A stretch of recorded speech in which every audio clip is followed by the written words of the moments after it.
Welcome to the Partners Podcast, where you get exclusive behind-the-scenes access to entrepreneurs who are relentlessly building real, profitable companies. Join us as we ask them the hard questions so you can take away the mindset, strategy, and tactics that launch them to success. Welcome to the Partners Podcast. Today, I'm joined by my business partner and good friend, Chase, at ACRE Seattle and ACRE Social. And he's someone who I'm very proud to know. He's an absolute killer when it comes to entrepreneurship, always hoping to learn, always ambitious to figure out what's the next wave, the next most innovative thing. And before we jumped into like his background story, I want to just hit you guys with value. And Chase and I believe in value up front. So Chase, let's talk about something quite interesting, right? You closed a really big retainer not too long ago. Can you tell us about that, how much you closed it for, and how you went about securing that retainer? Yeah, so I closed the deal for, I believe, $60K. So yeah, $5K a month for a year. And, even more than that, because we've done like some one-off projects and we've gotten referrals from that same client. But yeah, we started out by, I just sent a cold DM. Like, hey, would love to help you out any way I can. Love the content. Let's talk. And then he's like, oh, yeah, actually, we're looking to, outsource our editing and figure out how we can do, elevate our social game, right? So, we just started the conversation, hopped on a Zoom call, a few Zoom calls actually, and we just started building that relationship and seeing what it would look like to work together. Yeah, for those who never have closed anywhere close to a 5K retainer, what's like the mindset behind being able to close for that much? Did you even know you could close for that much? Yeah, no, this is my first time like really closing a big ticket package like that, but the big thing was having some packages. So, we got a 3-month, 6-month, 12-month, and the big thing is, if you give them options and you have a 12-month incentive and it's a lower price per month, they instantly went for that because they saw the value. The big thing is you're selling the ROI. So like, all right, if I'm paying you $5,000 a month, am I going to be making that back?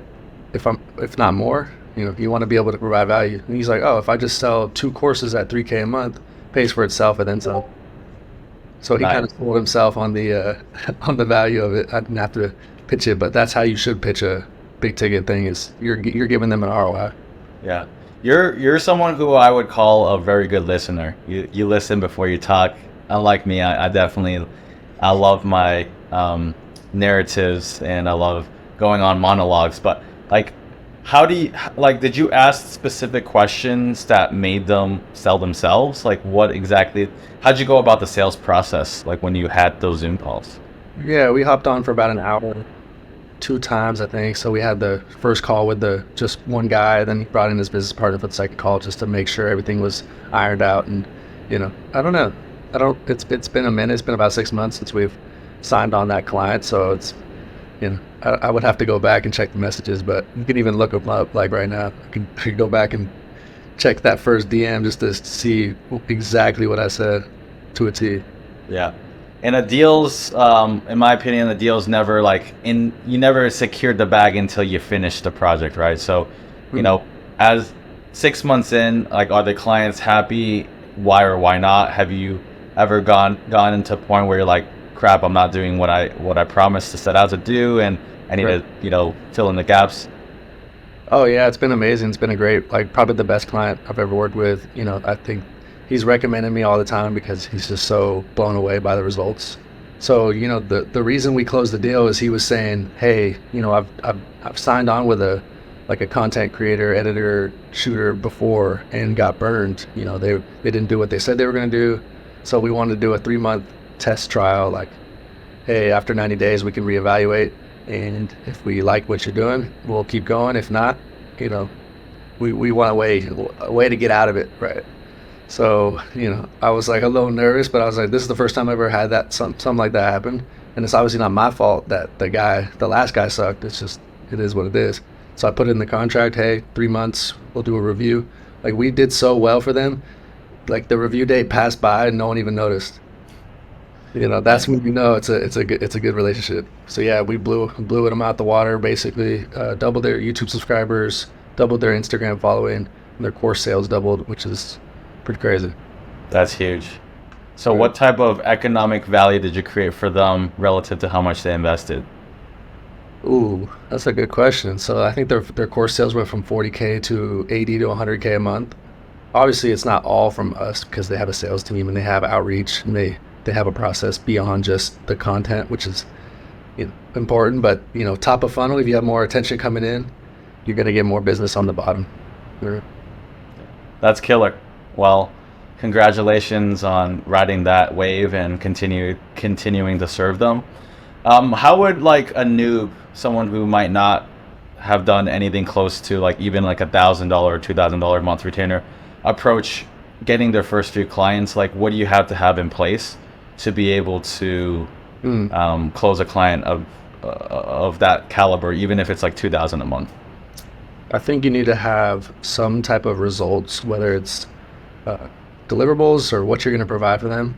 You need a case study. You need something to show them that you actually do what you do at a high level. So I'm even looking at the messages. I was like, hey, found you on TikTok a few months ago. Just wanted to say, hey, keep crushing it. I said, hey, nice to meet you. And then I was like, I'd love to offer my services to you for free. If you ever need help with social content, photos, for a rental, anything, I'd be happy to help. And then he's like, actually, I'm always open to ideas. Like, I'm just getting into the social media game. And then we started having that conversation, booked him for a call. Just providing upfront value was the big thing. But he also wanted to see some examples. So if he didn't have any examples, it might not be as good of a call. He might even hop on the call if it wasn't quality, right? So I sent him a few examples just to show him, like, here's what I do. And then he liked the content. Yeah, went from there. Yeah. For those who don't have examples, what's one way to get those examples? I have a particular strategy myself. I like to borrow other people's examples as long as I know that I can create at that quality. I'm like, hey, I can do something like this for you. And I'll just let them, visually get stimulated by what they see and know that, with my Sony A7 III even, I can create similar results, and me understanding composition and me showing them samples of my work, not necessarily the same type of work, but like, hey, I can come in at the same quality. I know the process behind getting this. I'm newer to the business, so I'm down to give you a discounted rate or even do the first one for free just to show you what I'm capable of. That's how I would approach it. What way would you approach it if you had no samples? You're smart, dude. The way you go about it is less work up front, which is smart. But what I do is I just offer free work. So you got to get that case study. You might not even be that good at the beginning. Like, it's almost risk-free for the client if it's free. So yeah, free work. That's how I scaled my business too on the listing side, was offering a free shoot for the first listing. Yeah. I know I wouldn't recommend it for everybody, but some of those people are going to stick around or even refer you or even just book you for that first shoot, like as a paid shoot. Exactly. Sometimes. Yeah, I think free work, there's different types of free work. If you do free work for not top producing agents, you're probably doing closer to charity. But if you're doing it for like an agent has 10, 20 listings a year or wants to invest in content, what is really a free shoot?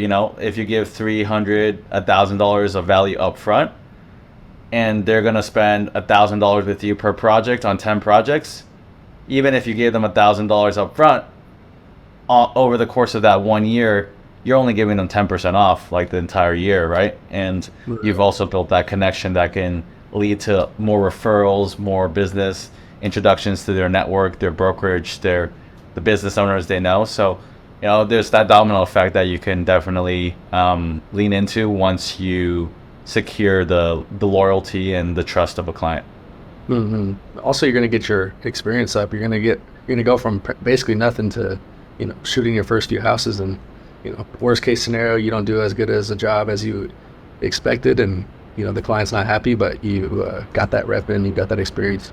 A lot of people don't want to do free work either. It's this weird thing like, oh, I need to charge for my services, this, that, and the third. But a lot of people aren't that good when they first start out, or if you're like to that level, like you just need to build up that client base. Yeah, well, you've done quite well. Where you're at now between social and listings like that you've been responsible for on a monthly? I had my first 30K a month, which was pretty cool. But yeah, I went from 2 to 3K a month to 20K on average. I'd say. That's very cool. Awesome. And let's talk about your journey, right? Like you go by Chase Fade. That's your rapper name, was it? Hmm. Tell me about your journey from going from a rapper to becoming a video guy and now having your own agency. Tell me about that journey, up until, I guess, vertical media before you joined us. Yeah, good question. So started out like I wanted to shoot videos, but no one in my town, like my small town, like of like 5 rappers wanted to work with me. Even I was offering free shoots, like, hey, I'll shoot your music video for free. No one was hitting me back. And then at that same time, I started getting like hooked on making music. So I was making beats, rapping, and then started shooting my own videos, like literally selfie mode, walking around, trying to figure out how to shoot with a tripod, make it exciting. And then just fell in love with like the music video side of things. So, and just making music myself. So I started making music, and then I built a lot of connections like locally from being in the music scene. And I was like, let me go back now that I have a nice network. Let me go back and offer like to shoot some people's music videos, like what I wanted to do originally, right? And so one guy was like, yeah, let's do it. So I pulled up, and I was super nervous, but I made it happen, like cranked out a cool video for him. And then I was off to the races. Like it just clicked. Started doing free work just to build up like a network, doing show recaps, doing any type of content really that people needed in music. And then, just scaled it from there. Ended up going on a music tour, worldwide, did a few like big documentaries and things like that. A lot of music videos. And then pandemic hit, shows stopped happening. Like half my income went straight to zero. So I transitioned to real estate. My buddy he's moving to Arizona. He's like, do you want this contract with this local team I'm working with, real estate agents? I was like, yeah, let's try it. Interviewed with them, and they loved me, and started working from there. Started figuring out like, all right, this is how you bring results for a client. This is how you actually produce good quality content people want to watch, and getting an ROI for clients. Like someone actually got at least like a list of leads from the content we produce. Yeah. So we're just building that That's up. interesting. Someone gave you their book of business, you mentioned. Can you tell me about that? Like, did you have to buy that, or is it just because he was the homie? Like how did you earn that book of business? So he was in music videos as well, and he was doing music content, and he transitioned to real estate. And I was like, yo, how'd you transition from music to real estate? I always wanted to like get into that world. How do you do it? And he was like, oh, you got to do the contracts and this, that, and the third. I could never crack the door open. And then he was moving because he doesn't like the politics in Seattle. He moved to Arizona. He's just like, hey man, like I don't want to leave these clients with somebody random. I want to set them up with somebody that I think would crush it. And you came to mind first, so he referred me. They interviewed me, and the rest is history. And that's just the homie hookup. Like you knew him from music videos. You guys were friends. Like he didn't want to charge you for that. He just wanted to like pay it forward. No, I gave him a little referral kickback for introducing me, of course. Got to give the karma back to this, complete the loop, right? Yeah, that's cool. I love that. And are you still in touch with this gentleman? The videographer. Yeah. Yeah. When I went out to Arizona, I connected with him.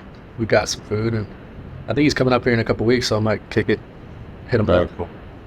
All right, let's move forward in your journey. Like, how did you go from like 2K a month to like 15, 20K a month?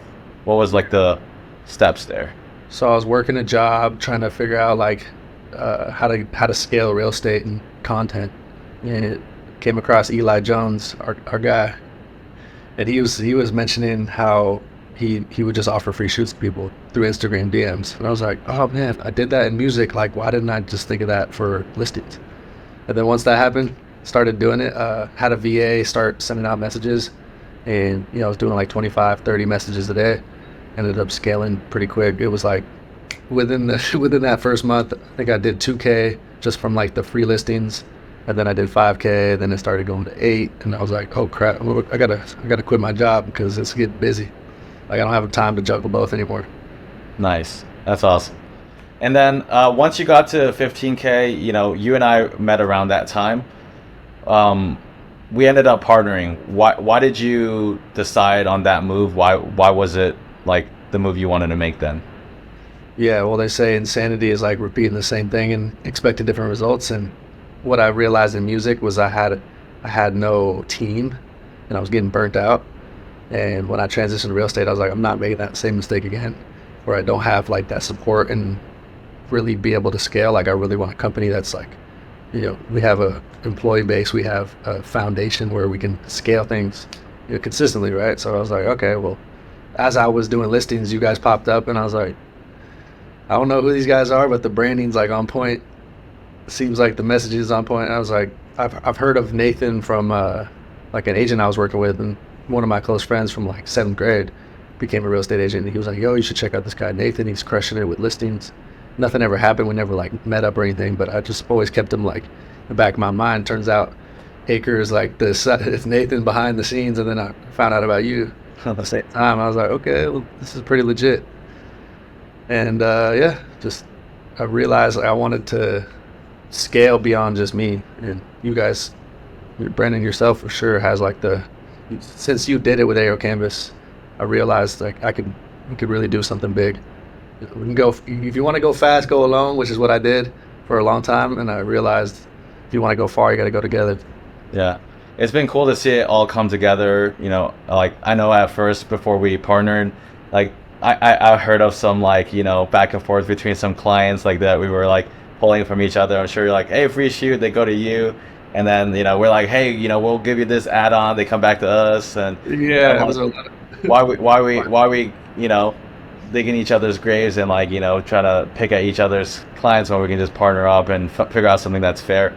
That was a big thing too. I forgot to mention was like you guys were crushing with listings. I was just getting started. I was only maybe 5-6 months in.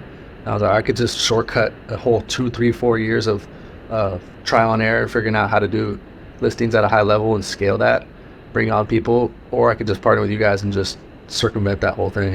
And then same thing with the social side. You guys wanted to build up a social side, but didn't really have anything, in place. Like, why don't you just shortcut the next 2, 3 years of trial and error and all this stuff and just partner with me? So yeah, it's a win-win for sure. Because like we were definitely not as advanced on social as you. You had like all these reels that were like, damn, we should be doing that. And I'm like, Nathan, we got to do that. He's like, I'm busy this week. I'm like, well, we got to do it. Chase is doing it, vertical media. And it's just cool to see that come together where, you saw what we brought to the table, and you brought something to the table that's unique. And there's that synergy. We still like pass deals on the social side to your department, and you as like the main stakeholder and the main person behind it at ACRE.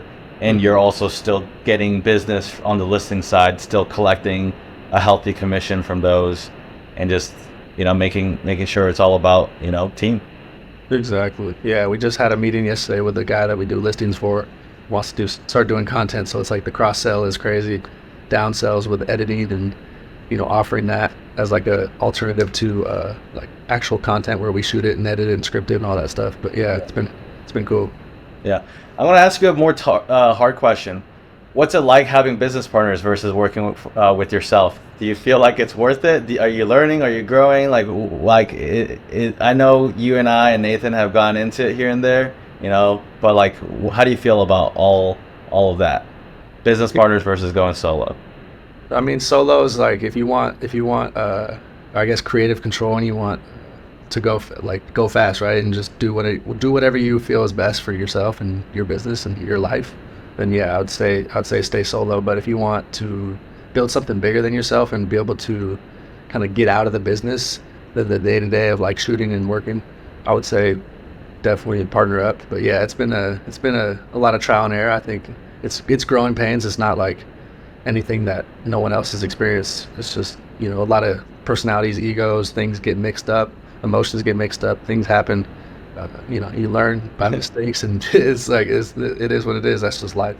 Yeah, what I really like about you is you're always someone who wants to like get ahead of conversations and be proactive about like addressing any sort of tension or issues, even to a fall where you're like, you guys aren't texting me back, and I'm just like, dude, I ran into 2 meetings right after that, like it wasn't on my calendar, but Yeah. But I love that about you, and I think that's why you and I partnered, is like we have similar values.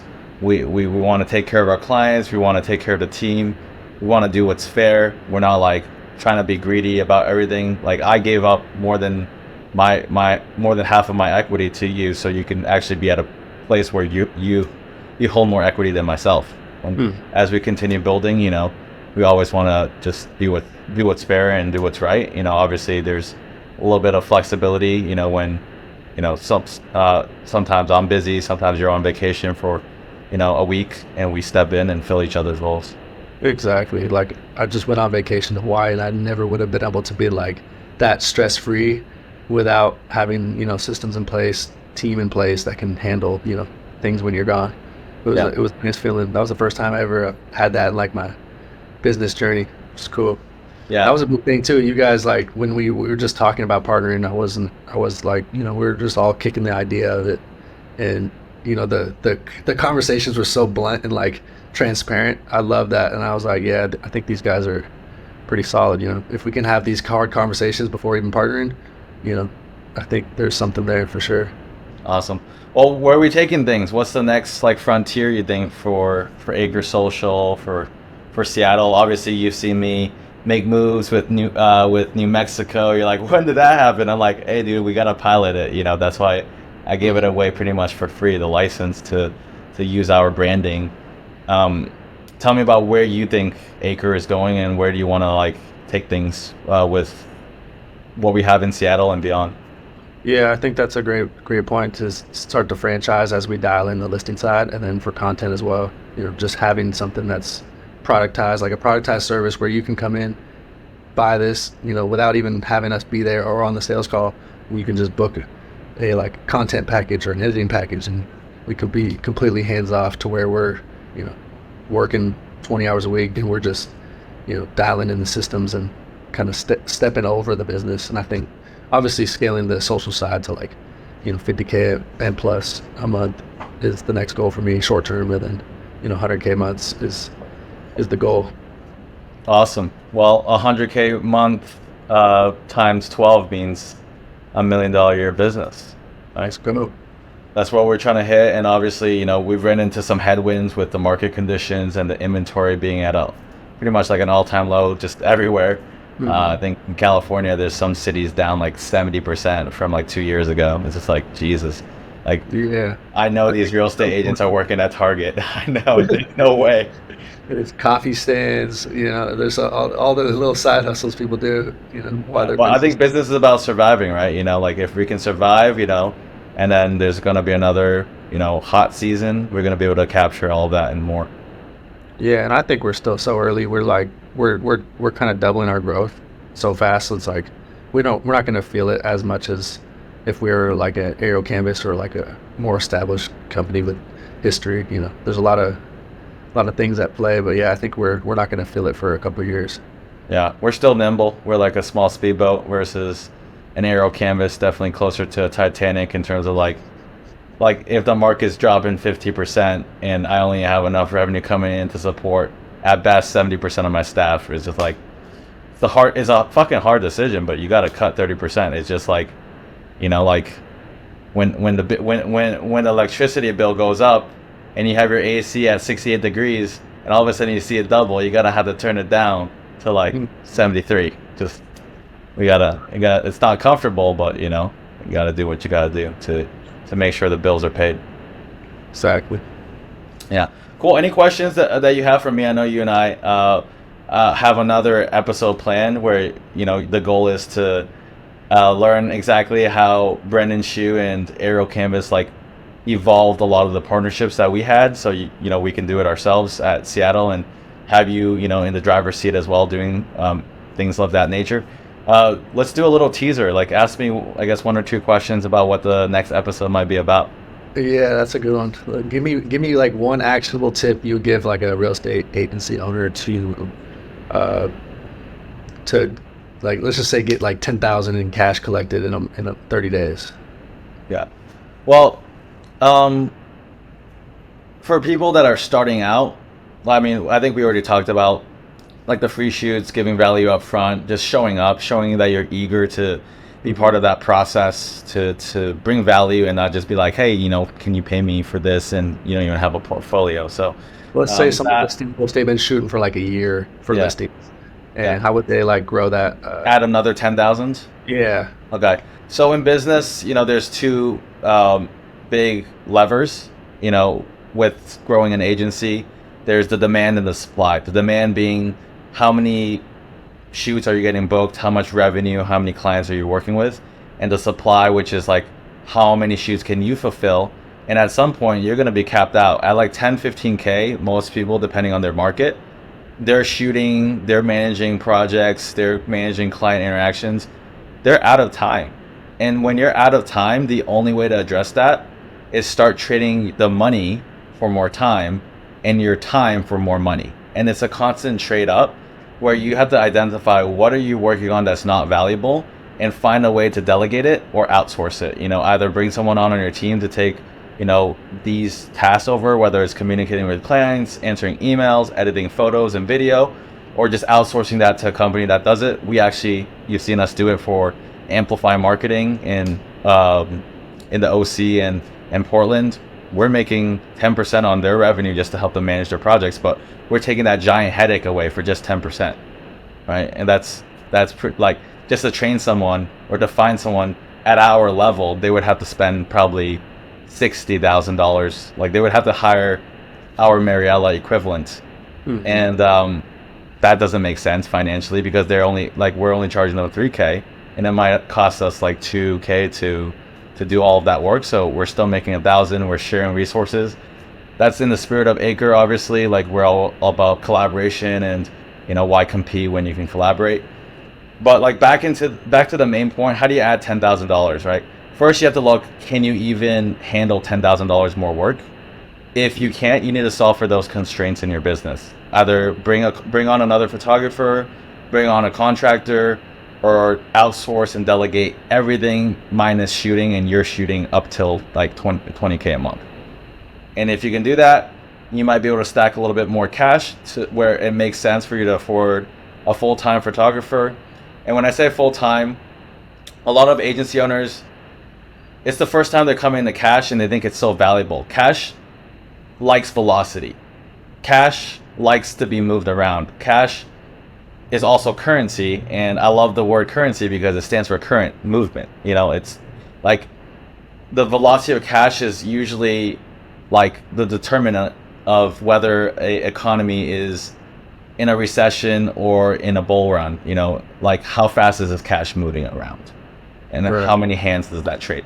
And so as an agency owner, like, don't hang on to cash because cash is actually not that valuable, right? Like when I grew Aerial Canvas, I took cash and I was able to get like a 5-10x ROI in the first year. I just reinvested it in people and things, and like I just really rode the momentum wave. And how did I do that? Right? Like I hired people.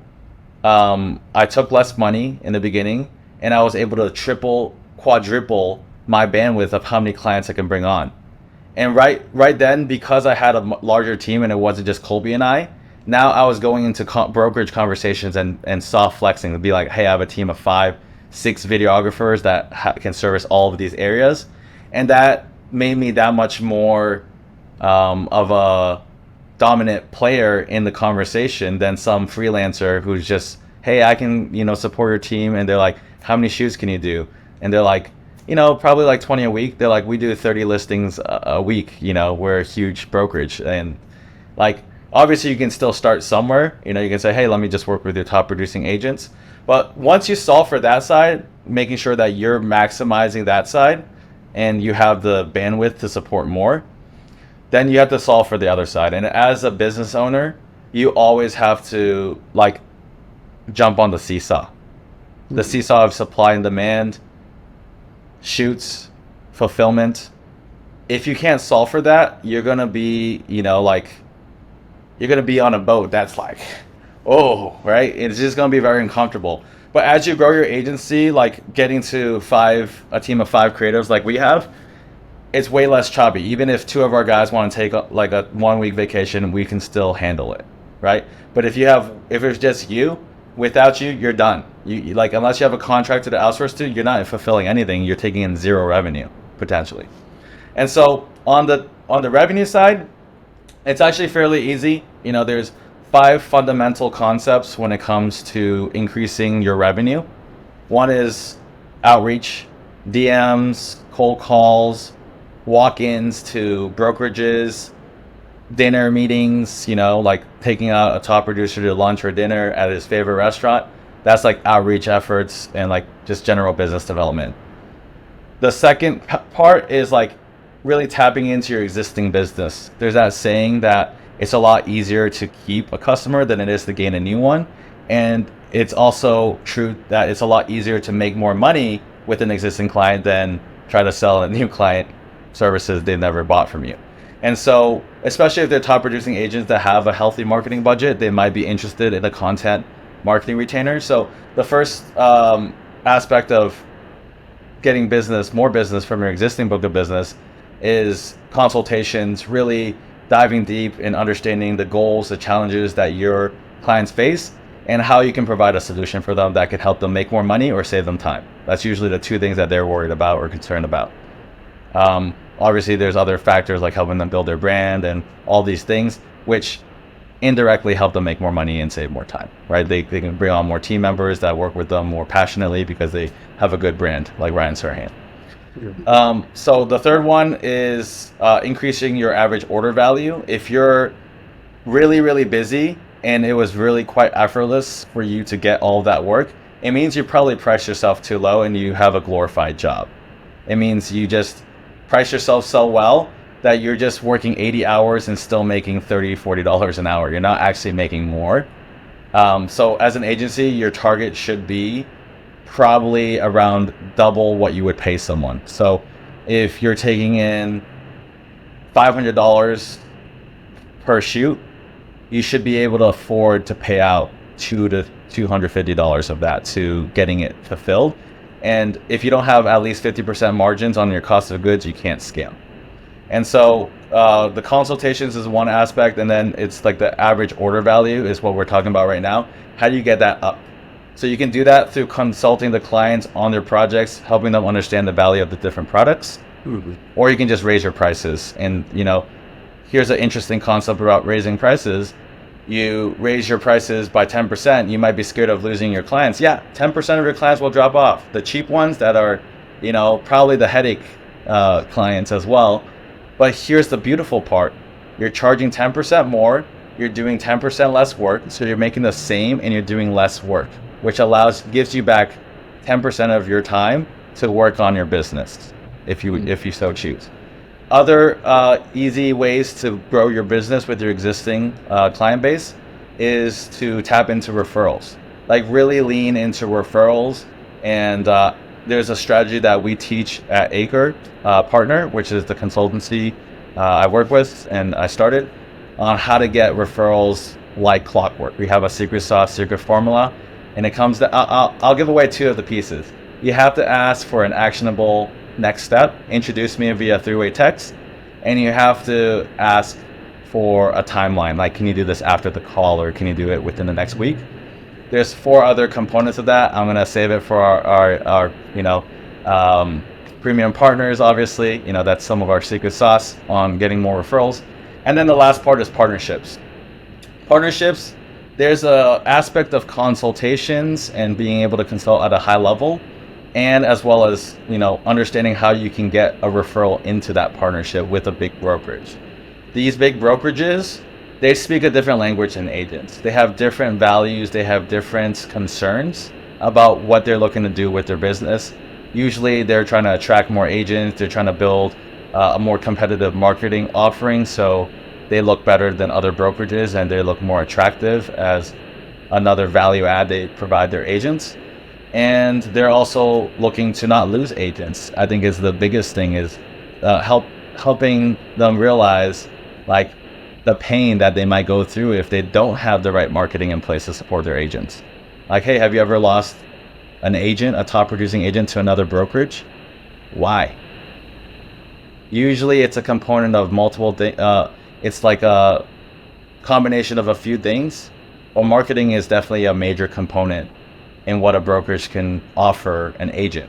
And so if you can be that solution around marketing and you can cover all the bases and not just do listing photography, but do branding, headshots, lifestyle, help them run ads even, help them do, like content, like podcasts and short form and like funnels with content and help them build a real brand, that's how you're going to come into those conversations, being able to secure a brokerage that might have 2,000 agents like we have at Aerial Canvas. We work with Coldwell Banker, and they have over a dozen offices that we work with.